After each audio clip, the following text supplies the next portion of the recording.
Hello guys, I will read about the mistreatment of Muslim minorities. Look at the grievances of Malaysia in southern Thailand. At first, all seemed well in the center of Patani, a city surrounded by lush vegetation near the southern edge of Thailand. Shop building painted with bright purple, orange, and blue rainbows offer cloth cigarettes, mobile phones, abayas, and much more. But there is one jarring detail. Precisely parked next to a low green wall down the middle of the street, not by the curb. Curbs are sufficiently common for parking to be shifted away from the multicolored emporia to limit injuries and damage from the explosions. Patani used to be the capital of a Muslim sultan that traded with China, Japan, and Europe in these glory days. The current insurgency has its root in the engulfing of the Sultan by Siam, as Thailand was then known in the late 18th century. Resisted by the local, ethnically Malaysia population met cruelly. They general ordered group of men, women, and child to be tied together and trampled to death by elephants, according to historical account. To this day, the 3 million or so inhabitants of the provinces of Patani, Yala, and Naradiwat, as well as northern part of Songkhla or Simet, remain predominantly Muslim, and Malaysia an anomaly in a country that is mainly Buddhist and Thai. Nonetheless, southern Thailand had been leisure free-for-all until 2001 when a series of mysterious attacks began, not only on police and soldiers, but also on civil servants, school teachers, and Buddhist monks known in short seen as an agent of Thai imperialism. Local had long believed at the government assimilation police.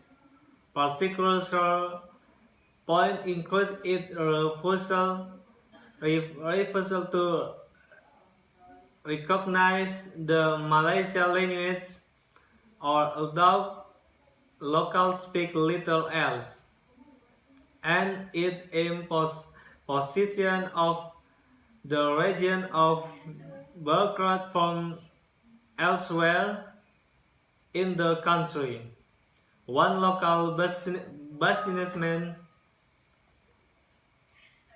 says government money for the development goes missing too, harmful in an area which otherwise depend on the skywide trunk of rubber trees to sustain its economy. The three provinces were the only southern ones to reject the ruling just a new constitution in a referendum last year, probably because of its directive that the government protect and nurture Buddhism but not other religions.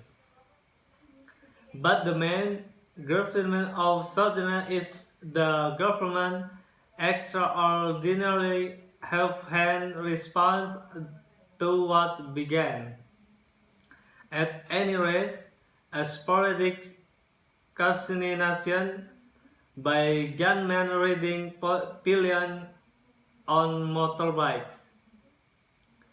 In a gruesome incident in 2004, the army detained hundreds of young men for protesting against order arrests. They were packed so quickly into trucks to be carried off to an army base that 78 of them suffered extrajudicial killing by the security force are commonplace.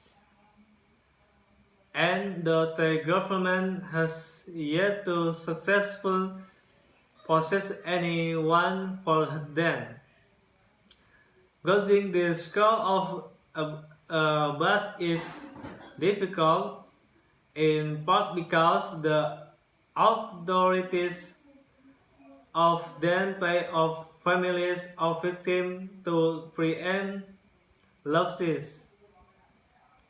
Torture is not a criminal offense, despite politicians' promise to make it one, and martial law in the region, first time forced for more than a decade ago, makes it easy for young men suspected of militants to be held for rape and betrayal. Many are beat, suffocated with plastic bags, kicked, strangled, and electrocuted, according to Human Rights Watch Authority. Offers cupcakes at the Patani office of the Muslim Attorney Center, Abdul Kahar Awai put. A lawyer explains that the organization handles roughly 100 security-related cases every year. The security service have got better at decreasing their handiwork. He says one man detained by the army was shocked the census help had to be carried into the office by relatives, not he appeared unharmed. They made him stand up for 2 days straight, explains Mr. Awaipati. When he ate, when he slept, the whole time. Feeble peace talk between the and a panel representing several militant movements have been underway since in 2015, but little change. Other attempts at dialogue, but public and private, have failed over the year as the government have applauded different militant factions.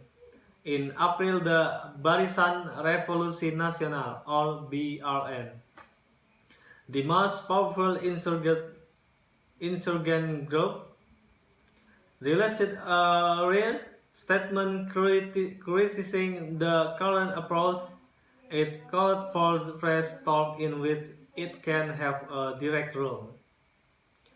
2 months later, the Deputy Minister of Defense, Ademais Sitabur, admitted that the government may not have been worked in which